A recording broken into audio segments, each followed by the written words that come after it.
ಇನ್ನು ಬೆಂಗಳೂರಿನಲ್ಲಿ ಲೋಕಾಯುಕ್ತ ಪೊಲೀಸರು ಭರ್ಜರಿ ಭೇಟಿಯನ್ನು ಮಾಡಿದ್ದಾರೆ. 25 ಲಕ್ಷ ರೂಪಾಯಿ ಲಂಚ ಸ್ವೀಕಾರ ಮಾಡ್ತಾ ಇದ್ದರು ಡಿಸಿ, ಅಬಕಾರಿ ಡಿಸಿ ಅನ್ನು ಅರೆಸ್ಟ್ ಮಾಡಿದ್ದಾರೆ. ಜಗದೀಶ್ ನಾಯಕ್ ಅವರ ಹೆಸರು. ಬ್ಯಾಟರಾಯನಪುರ ಅಬಕಾರಿ ಕಚೇರಿಯಲ್ಲಿ ಡಿಸಿ ಅವರನ್ನ ವಶಕ್ಕೆ ಪಡೆಯಲಾಯಿತು. ಮೈಕ್ರೋ ಬ್ರೂವರೀಸ್ CL7 ಲೈಸೆನ್ಸ್ಗೆ ಲಂಚಕ್ಕೆ ಬೇಡಿಕೆ ಇಟ್ಟಿದ್ರು. 75 ಲಕ್ಷ ರೂಪಾಯಿ ಲಂಚ ಕೊಡಿ ಅಂತ. ಮೊದಲ ಕಂತು 25 ಲಕ್ಷ ರೂಪಾಯಿ. ಈ ಲಂಚ ಪಡೆಯುತ್ತಿದ್ದಾಗ ದಾಳಿ ಮಾಡಲಾಯಿತು. ಜಗದೀಶ್ ನಾಯಕ್, ಅಬಕಾರಿ ಡಿಸಿ ಜಗದೀಶ್, ಅಧೀಕ್ಷಕ ತಮ್ಮಣ್ಣ, ಅಬಕಾರಿ ಇಲಾಖೆಯ ಕಾನ್ಸ್ಟೇಬಲ್ ಲಕ್ಕಪ್ಪ ಇವರೆಲ್ಲರನ್ನೂ ಕೂಡ ಪೊಲೀಸರು ವಶಕ್ಕೆ ಪಡೆದಿದ್ದಾರೆ. ಬನ್ನಿ ದೂರುದಾರರ ಜೊತೆಗೆ ನಮ್ಮ ಪ್ರತಿನಿಧಿ ಮಾತಾಡಿದ್ದಾರೆ. ಏನು ಹೇಳ್ತಾರೆ ನೋಡೋಣ. ಅಬಕಾರಿ ಲೈಸೆನ್ಸ್ ಕೊಡೋದಕ್ಕೋಸ್ಕರ 25 ಲಕ್ಷ ರೂಪಾಯಿ ಲಂಚಕ್ಕೆ ಬೇಡಿಕೆ ಇಟ್ಟು ಲೋಕಾಯುಕ್ತ ಬಲೆಗೆ ಬೆಂಗಳೂರು ನಗರ ಜಿಲ್ಲೆಯ ಅಬಕಾರಿ ಡಿಸಿ ಅಂದರೆ ಡೆಪ್ಯೂಟಿ ಕಮಿಷನರ್ ಜಗದೀಶ್ ನಾಯ್ಕ್ ಇವಾಗ ಬಲೆಗೆ ಬಿದ್ದಿರುವಂಥದ್ದು. ಸದ್ಯಕ್ಕೆ ನನ್ನ ಬಳಿ ಈಗ ಲೋಕಾಯುಕ್ತಕ್ಕೆ ದೂರು ಕೊಟ್ಟಂತಹ ಅಂದರೆ ದೂರುದಾರಂತಹ ಲಕ್ಷ್ಮೀನಾರಾಯಣ ಇದ್ದಾರೆ. ಅವ್ರ ಜೊತೆ ಮಾತಾಡಿಸ್ತೀನಿ. ಸರ್, ಎಷ್ಟು ರೂಪಾಯಿ ಲಂಚ ಕೇಳಿದ್ರು? ಯಾವ ವಿಚಾರಕ್ಕೆ ನಿಮ್ಮ ಹತ್ರ ಲಂಚ ಕೇಳಿದ್ರು? ಸರ್, ನಾನು ಉನಾಲಿ ಬ್ರೀವ್ ಪಾರ್ಕ್ ಅಂತೇಳಿ ಒಂದು ಮೈಕ್ರೋ ಬ್ರೀವರಿ ಸ್ಟಾರ್ಟ್ ಮಾಡಿದ್ದೀವಿ. ಮ್ಯಾನ್ಯುಯಲ್ ಅಪ್ಲಿಕೇಶನ್ ಹಾಕಿದ್ವಿ. ಆಮೇಲೆ ಆನ್ಲೈನ್ ಬಂತು. ಆನ್ಲೈನಲ್ಲಿ ಹಾಕಿ 6ನೇ ತಾರೀಕಿಗೆ fees ಕಟ್ಟಿದ್ವಿ.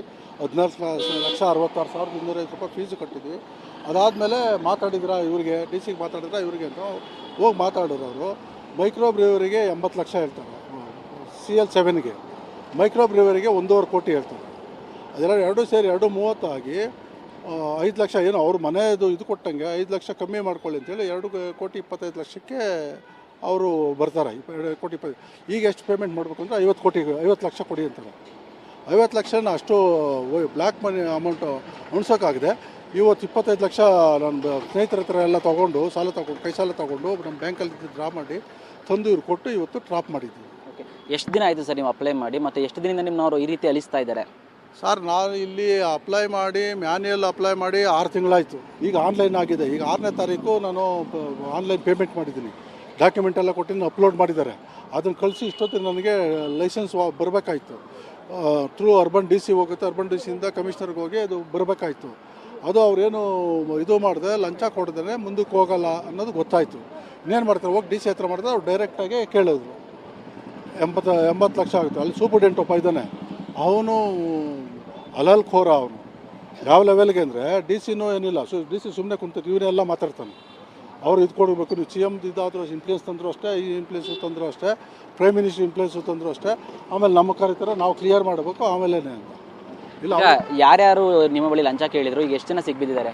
Sir, D C Jagadish Nayak ಅಂತೇಳಿ, D C urban D C, ಇದು ಏನೋ BU 8 ಅಂತೇಳಿ ನಮ್ಮ ಏರಿಯಾಗೆ 2 ಎಕ್ಸೈಸ್ ಡಿ ಸಿ ಬರ್ತಾರೆ. ಅವರು KM ತಮ್ಮಯ್ಯ ಅಂದ್ಬಿಟ್ಟು ಸೂಪರ್ಡೆಂಟ್, ಅವರು ತಮ್ಮಣ್ಣ ಅಂತ ಸೂಪರ್ಡೆಂಟ್ ಅವರು ಇಬ್ಬರು ತಗೊಳ್ದೆ. ಅವರು ಡ್ರೈವರ್ ಕೈಯಲ್ಲಿ ರವಿ ಅಂತೇಳಿ ಅವನ ಕೈಯಲ್ಲಿ ರಿಸೀವ್ ಮಾಡಿಸ್ತಾರೆ.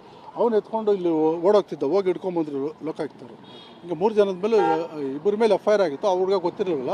ಅವನು ಅರೆಸ್ಟ್ ಮಾಡಿದ್ದಾರೆ. 3 ಜನನೂ ಅರೆಸ್ಟ್ ಮಾಡಿ ಇವಾಗ ಇನ್ವೆಸ್ಟಿಗೇಷನ್ ಮಾಡ್ತಾಯಿದ್ದಾರೆ. ಮಿನಿಸ್ಟ್ರಿಗೆ ಹೋಗ್ಬೇಕು, ಡಿ ಸಿಗೆ ಹೋಗುತ್ತೆ, ಕಮಿಷನರ್ಗೆ ಹೋಗುತ್ತೆ, ರೆವಿನ್ಯೂ ಡಿ ಸಿಗೆ ಹೋಗುತ್ತೆ. ಇವ್ರಿಗೆ ಇಷ್ಟು ಕೊಡಬೇಕು, ಅಷ್ಟು ಟೇಬಲ್ ಹೋಗುತ್ತೆ. ಅದು ಹೋಗಿಲ್ಲ ಅಂದರೆ ಮುಂದೆನೇ ಹೋಗೋದಿಲ್ಲ. ನಾಚಿಕೆ ಇಲ್ಲದೆ ಮಾತಾಡ್ತಾನೆ ಅವನು. ಇವತ್ತು ನಾವು ಏನು ಅಂತ ಅವ್ರು ಇಲ್ಲಿಗೂ ಅವನಿಗೆ ಸ್ವಲ್ಪನೂ ಇದು ಇಲ್ಲ. ಹಿಡ್ಕೊಂಬಂದರೆ ಕಳ್ಳಂತರ. ಅವನು ಇವಾಗಲೂ ದುರಂಕಾರ ಇಳಿದಿಲ್ಲ ಅವನು. Thank you sir. ಓಕೆ, ಇದಿಷ್ಟು ದೂರುದಾರಂತಹ ಲಕ್ಷ್ಮೀನಾರಾಯಣ ಅವರ ಮಾತಾಗಿರುವಂಥದ್ದು. ಕ್ಯಾಮ್ರಾಮನ್ ಶ್ರೀಕಾಂತ್ ಜೊತೆ ಪ್ರದೀಪ್ ಚಿಕಾಟಿ, TV9 ಬೆಂಗಳೂರು.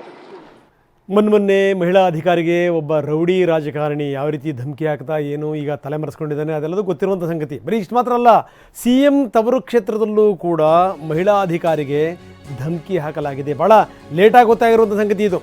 ಡಿಸೆಂಬರ್ನಲ್ಲೇ ಆಗಿದೆ ಇದು. ಪುಟ್ಟಸ್ವಾಮಿ ಅನ್ನುವಂಥವ್ನು ಬೆದರಿಕೆ ಹಾಕಿದ್ದಾನೆ. ಮೊದಲು ನಿನ್ನ ಹೆಣ ಬೀಳುತ್ತೆ, ಇದು ಅಷ್ಟೇ ಅಲ್ಲ,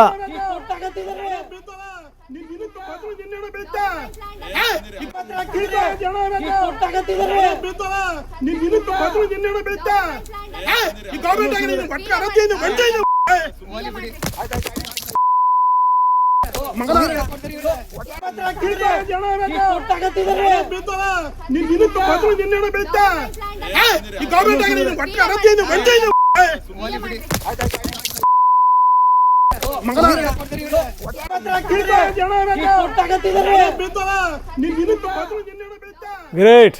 ಇದು ನೋಡಿ, ಮೊನ್ನೆ ತಾನೇ ಒಬ್ಬ ಅಧಿಕಾರಿಗೆ ಒಬ್ಬ ಬಾಯಿ ಬಂದಂಗೆ ಮಾತಾಡಿದ್ದ. ಚಪ್ಪಲಿ ತಗೊಂಡು ಹೊಡಿತೀನಿ ಇಂದ, ಇವನು ಯಾವನೋ ಅದಕ್ಕಿಂತ ಸ್ವಲ್ಪ ಮುಂದಕ್ಕೆ ಹೋದ, ಹೆಣ ಬೀಳ್ತವೆ ಅಂತ. ಗ್ರೇಟ್. ಏನೋ ಒಂದು ಇವರಿಗೆ ಭಯಂಕರವಾದಂಥ ಧೈರ್ಯ ಬಂದ್ಬಿಟ್ಟಿದೆ ಇವರಿಗೆ. ಅಧಿಕಾರಿಗಳೇನು ಸಮಾಧಾನದಿಂದ ಕೆಲಸ ಮಾಡೋಕ್ಕಾಗ್ತಿಲ್ಲ ಇಲ್ಲಿ. ಅವ್ರಿಗೆ ಈ ರೀತಿ ಧಮಕಿ ಹಾಕೋದು, ರೋಪ್ ಹಾಕೋದು, ಹೆಣ ಬೀಳ್ತವೆ, ನಿನ್ನ ಹೆಣನೂ ಬೀಳುತ್ತೆ. ಅಷ್ಟೇ ಅಲ್ಲ, ಅವ್ನು ದಬ್ಬಾಳಿಕೆ ಮಾಡಿ ಮೊಬೈಲ್ ಕೂಡ ಕಸ್ಕೊಂಡು ಹೋಗ್ತಾನೆ ಅಧಿಕಾರಿದು. ಯಾವ ನಂಬಿಕೆ ಮೇಲೆ ಅಧಿಕಾರಿಗಳು ಕೆಲಸ ಮಾಡ್ಬೇಕ್ರಿ? ಏನಿದೆ ಅರ್ಥ? ಇದು ಏನು ನಡೀತಾ ಇದೆ ಮೈಸೂರಿನಲ್ಲಿ, ಮುಖ್ಯಮಂತ್ರಿಗಳ ತವರು ಜಿಲ್ಲೆಯಲ್ಲಿ?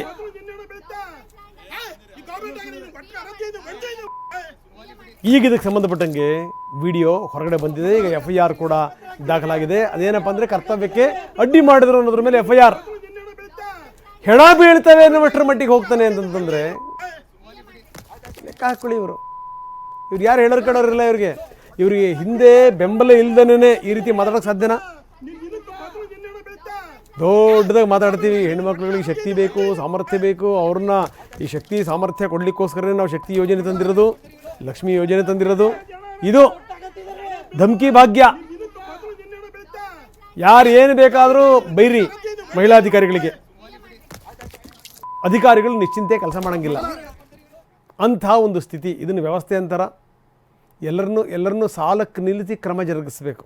ಇಲ್ಲಾಂತಂದ್ರೆ ನಾಳೆ ಇವ್ರು ಕೆಲಸ ಮಾಡೋದು ಕಷ್ಟ ಆಗುತ್ತಿಲ್ಲ ಅಂತಂದರೆ